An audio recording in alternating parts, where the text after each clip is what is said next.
بسم اللہ الرحمن الرحیم۔ میں ایڈوکیٹ سید ذبیح حیدر اپنے دیکھنے والوں کو اور اپنے کرم فرماؤں کو خوش آمدید کہتا ہوں۔ آج کا لیکچر جو کانسٹیٹیوشن پہ لیکچر سیریز میں نے شروع کی تھی اسی حوالے سے ہے، اور آج میں کانسٹیٹیوشن کا یعنی آئین پاکستان کا آرٹیکل 41 جو ہے وہ ڈسکس کرنے جا رہا ہوں۔ آرٹیکل 41 میں پریزیڈنٹ کے متعلق بتایا گیا ہے کہ پاکستان کا جو صدر ہے، پاکستان کا جو پریزیڈنٹ ہے، وہ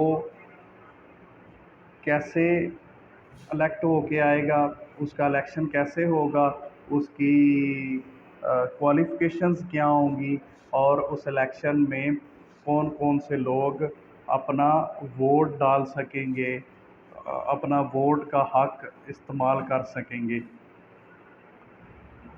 آرٹیکل 41 میں اس کی جو کلاز 1 ہے وہ یہ بتاتی ہے کہ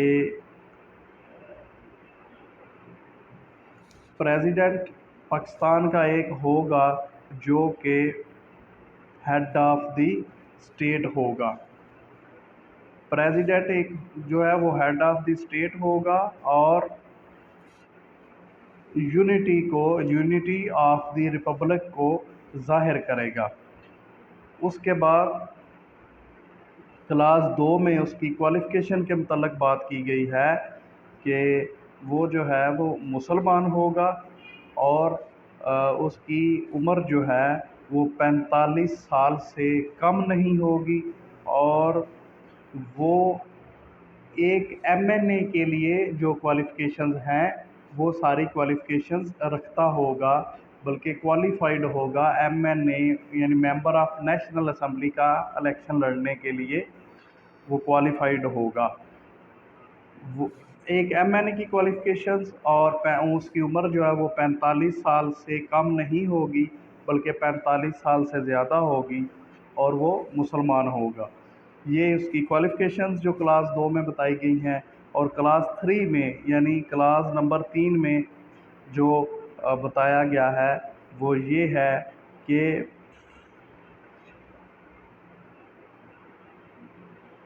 جو سیکنڈ شیڈول ہے آئین کا، اس کے مطابق اس کا الیکشن ہوگا پریزیڈنٹ کا، اور اس کو الیکٹورل کالج کے ممبرز جو ہیں وہ ووٹ ڈالیں گے۔ وہ کون کون سے ہوں گے؟ دی ممبر آف بوتھ ہاؤسز۔ اس کا مطلب ہے بوتھ ہاؤسز کا کہ ممبر آف سینٹ اور ممبرز آف نیشنل اسمبلی یہ دونوں ووٹ ڈالیں گے، اور ممبر آف پروونشل اسمبلیز اور ممبر آف پروونشل اسمبلی جو صوبائی اسمبلیوں کے اراکین ہیں وہ ووٹ ڈالیں گے۔ کون کون سے؟ دو قسم کے لوگ اس کو ووٹ ڈالیں گے۔ پہلے وہ لوگ ہیں جو سینٹ کے اراکین ہیں اور قومی اسمبلی کے اراکین ہیں۔ نمبر 2 پہ صوبائی اسمبلیوں کے جو اراکین ہیں وہ ووٹ ڈالیں گے۔ یہ 1985 میں اس میں شامل کیا گیا تھا کہ صوبائی اسمبلیوں کے لوگ بھی ووٹ ڈالیں گے، اور وہ ابھی تک اس کے بعد سے ڈالتے آ رہے ہیں۔ اس کے بعد جو ہے وہ ہوگا کلاس نمبر 4 ہے اس کی، آرٹیکل 41 کی کلاس نمبر 4 ہے کہ election to the office of president shall be held not earlier than 60 days and not later than 30 days before the expiration of the term of president in office۔ یعنی ایک president کی جو term ہے وہ اگر ختم ہو جاتی ہے، ایک پریزیڈنٹ اگر آفس سے چلا جاتا ہے اور اس کے بعد اس کا آفس، اس کی سیٹ جو ہے وہ خالی ہے، اور اس پہ الیکشن جو ہے وہ 60 دن سے پہلے نہیں ہوگا اور 30 دن کے بعد نہیں ہوگا، یعنی اس کی سیٹ خالی ہونے کے 30 دن پہلے 30 दिन खाली होने से उसकी सीट खाली होने से मतलब कि 30 दिन पहले जो है वो इलेक्शन नहीं होगा और उसकी मैं इस चीज़ को इस तरह समझाता हूँ कि प्रेसिडेंट का जो इलेक्शन है वो कितने दिनों में होगा। वो होगा जी के 60 दिन पहले नहीं होगा, उसकी सीट खाली होने के 60 दिन पहले नहीं होगा और 30 दिन के बाद नहीं होगा। यानी उसका 30 दिन के अंदर अंदर इलेक्शन जो है वो करवाना है। प्रेसिडेंट के ऑफिस की टर्म जो है वो एक्सपायर होने से पहले 30 दिन के अंदर अंदर इलेक्शन करवाना बहुत ज़रूरी है। और उसके बाद एक प्रोविज़न है कि provided that if election can not be held within the period aforesaid because the national assembly is dissolved it shall be held within 30 days of the general election to the assembly. कि अगर वो जो मुद्दत ऊपर बताई गई है expire की किसी और वजह से, तो वो उसके अंदर इलेक्शन अगर नहीं हो सकता, अगर वो नेशनल असेंबली पहले डिज़ॉल्व हो जाए तो वो इलेक्शन ज़ाहिर है नहीं हो सकता, तो फिर वो जो है वो जनरल इलेक्शन के बाद 30 दिन दे के अंदर अंदर करवाना ज़रूरी है। इसके बाद क्लास नंबर 5 जो है उसकी क्लास 5 आर्टिकल 41 की कि an election to fill a vacancy in office of president shall be held not later than 30 days from the occurrence of vacancy. के अगर प्रेसिडेंट के वैकेंसी किसी वजह से खाली हो गई है, यानी वेकेंट है सीट, किसी वजह से प्रेसिडेंट की सीट खाली हो गई है, तो वो क्या होगा कि उसके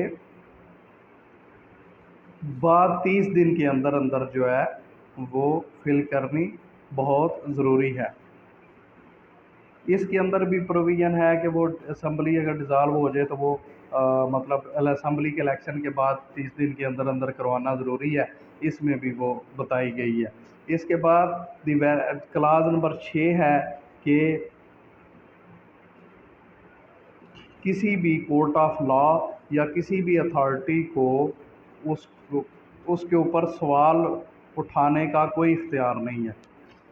प्रेसिडेंट के इलेक्शन के ऊपर प्रेसिडेंट के इलेक्शन के जायज़ होने या नाजायज़ होने के ऊपर किसी भी अदालत को या किसी और अथॉरिटी को, मसलन इलेक्शन कमीशन है या दूसरे हैं, उनको सवाल उठाने का कोई हक़ नहीं है।